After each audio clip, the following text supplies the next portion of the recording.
Se já houve, né? Vamos fazer logo agora. Se já houve no CRVG alguma vez, lá de trás, quando você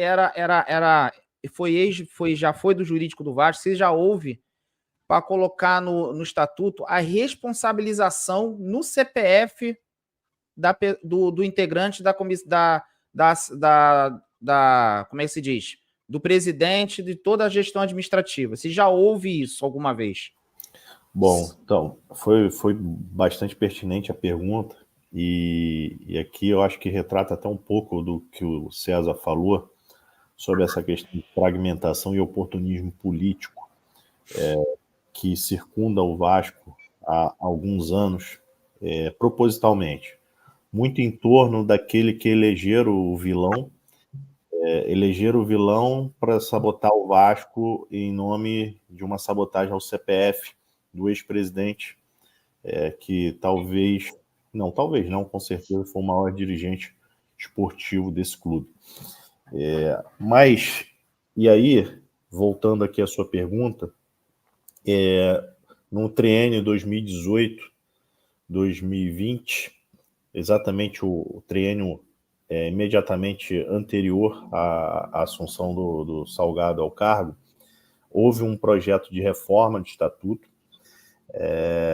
num momento em que o Conselho Deliberativo era altamente representado por várias correntes políticas, porque a chapa vencedora se rompeu, todos lembram, lançando 2 candidatos, e ali havia uma representação de vários grupos políticos, de várias representações do quadro social em si, e não havia momento melhor para se fazer uma alteração de estatuto justamente por isso, porque você tinha uma amplitude de divergência de pensamentos que precisavam sentar à mesa e buscar convergências num texto que fosse minimamente capaz de agregar as diferentes visões institucionais. Isso foi um processo de mais de 2 anos, com reuniões varando madrugada em São Januário, no centro da cidade, as pessoas participando, pessoas da Sempre Vasco participando efetivamente da comissão, participando de reuniões, apresentando emendas, o sócio apresentou emendas, vários sócios apresentou emendas, e a gente chegou a um texto final e que às vésperas da votação simplesmente foi sabotado por esses que tiveram na mesa e convergiram no texto, apresentaram e tiveram suas emendas acolhidas, passaram 2 anos trabalhando e simplesmente deram de ombros porque vislumbravam a possibilidade de assumir o poder e fazer uma reforma na marra com uma hegemonia que representasse apenas o pensamento dele.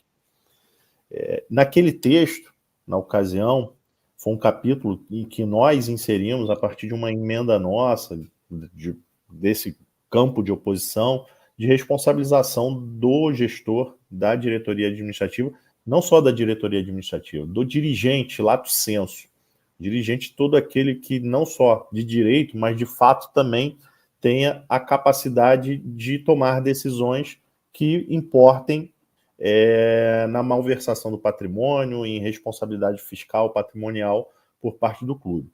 Havia ali a expressa previsão dessa responsabilidade, até como uma obrigação legal decorrente da Lei 13.155, de 2015, o denominado Profut, ao qual o Vasco havia aderido, mas as pessoas, acho que já preocupadas com a responsabilização do seu CPF, vislumbrando que estava por vir no triênio que se sucederia, resolveram jogar no lixo aquela proposta de estatuto.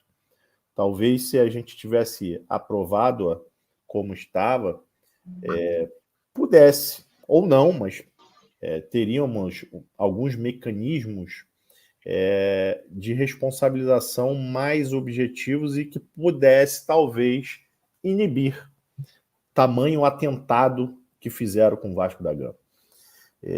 E aí, mais uma vez, oportunismo político, oportunismo pessoal, muitos adjetivos cabem aqui. A gente teve membros da diretoria atual, conselheiros na gestão anterior também, dizendo, inclusive, que não votariam aquela proposta de estatuto, apesar de entender que ela era 90% muito boa. Ou seja, você pegou um texto construído a trocentas mãos diferentes, com vários pensamentos, jogou no lixo a pretexto de suposta divergência de 10%, que se resolve no voto, se resolve no discurso, no debate institucional no Conselho Deliberativo. E aí, o que aconteceu? Aconteceu o que a gente viu, aconteceu que eles apresentaram, inclusive, nesse último triênio, uma nova proposta de reforma de estatuto, e que é uma indecência.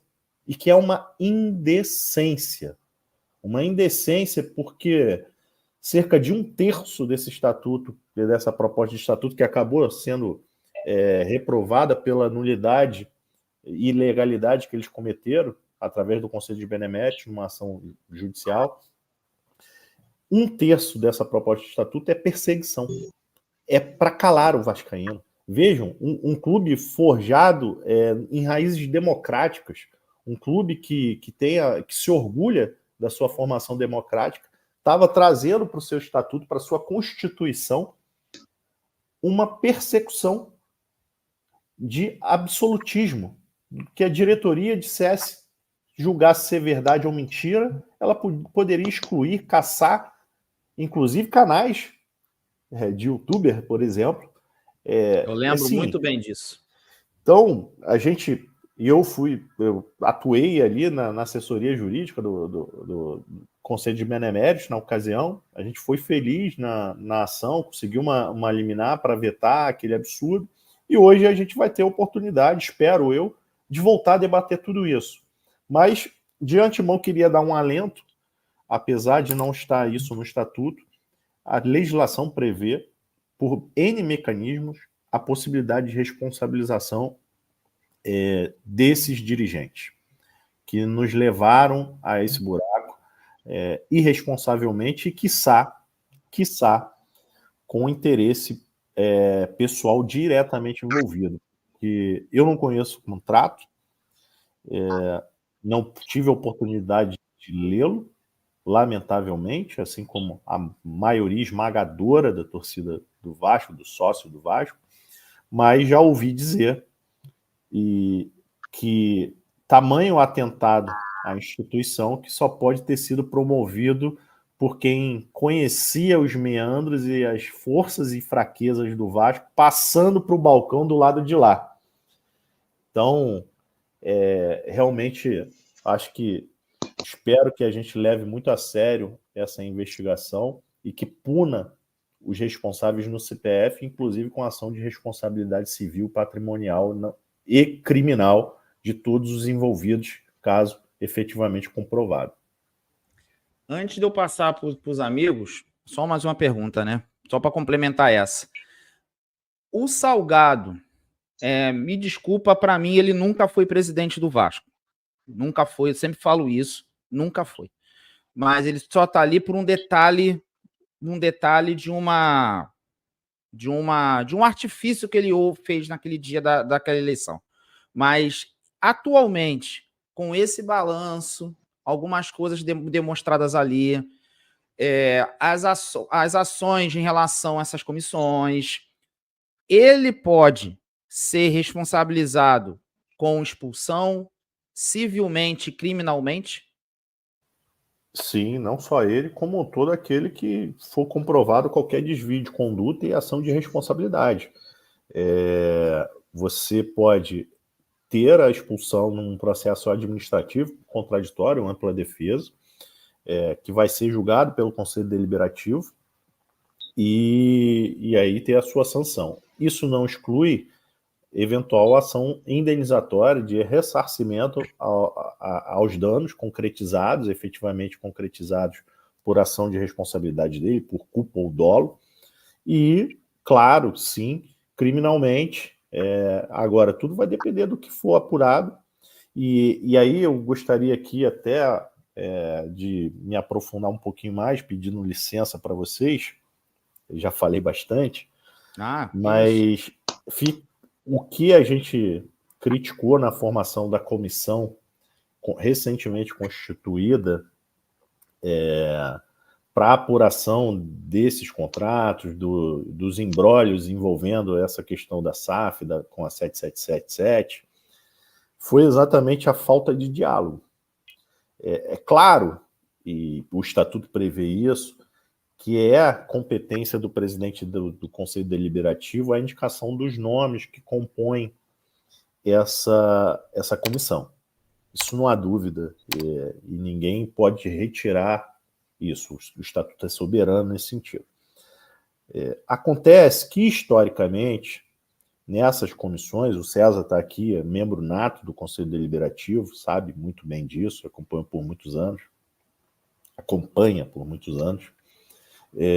Historicamente, essas comissões são formadas de acordo com a composição do Conselho Deliberativo. X número de beneméritos, X número de situação, X número de oposição.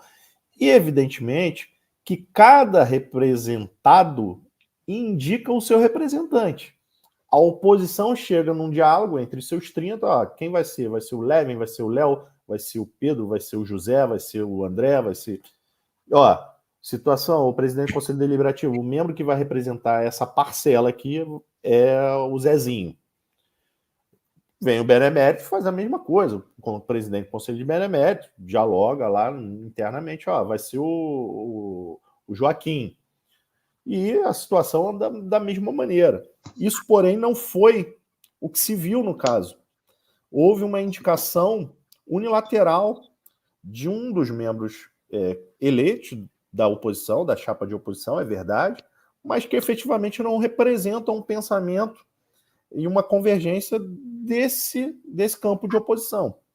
E aí, eu penso, se eu quero dialogar, nada mais justo do que eu abrir mão da minha prerrogativa de indicar quem eu quero porque vai me ser cômodo e permitir que as pessoas me indiquem aquele nome para que eu possa fazer a nomeação. Eu penso que quem quer dialogar faz isso, e até porque, como eu disse, é um processo histórico no Vasco. Não foi o que se viu. Lamento muito. A gente tem provocado sempre o debate, porque não é que as pessoas queiram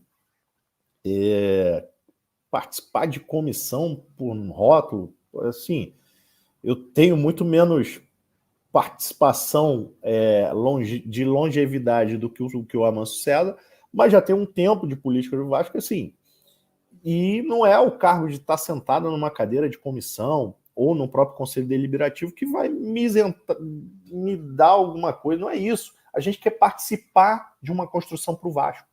A gente quer participar da construção de uma solução. E, evidentemente, que isso precisa ser exercitado nos cargos e nas comissões onde se tem direito. Agora, eu não posso simplesmente ficar fechando os olhos, ficar inerte.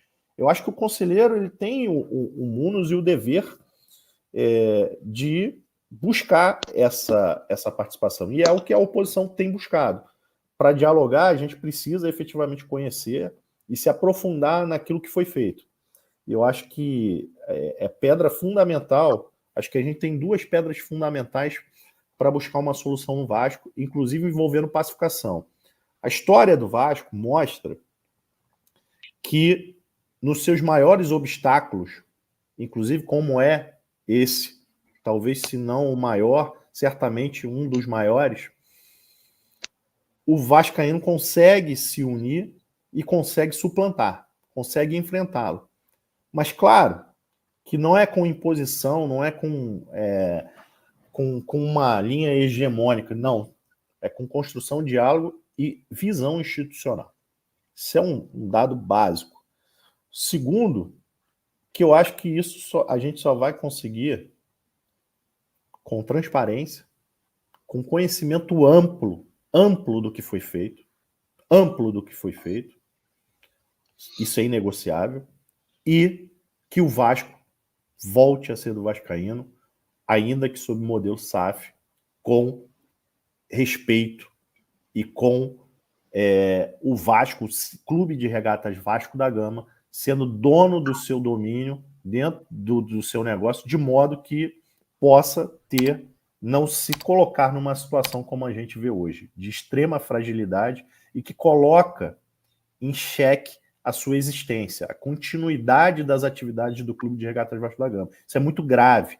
As pessoas falam, o associativo, a associação, isso, aquilo, acabaram com o Vasco. Não. O associativo, a associação é o Clube de Regatas Vasco da Gama. Foi ele que construiu o que vocês dizem que é a história mais linda do futebol brasileiro. Foi ele. Foram essas pessoas, beneméritos, grandes beneméritos, temos aqui um, e outros mais que se foram antepassados, que construíram essa história. Não foi mais ninguém. Claro, os torcedores que também passaram e que continuam. Então, a gente tem que abandonar essa ideia, que foi uma ideia pejorativa, para emplacar um modelo de negócio que não privilegia o Vasco e a continuidade de sua existência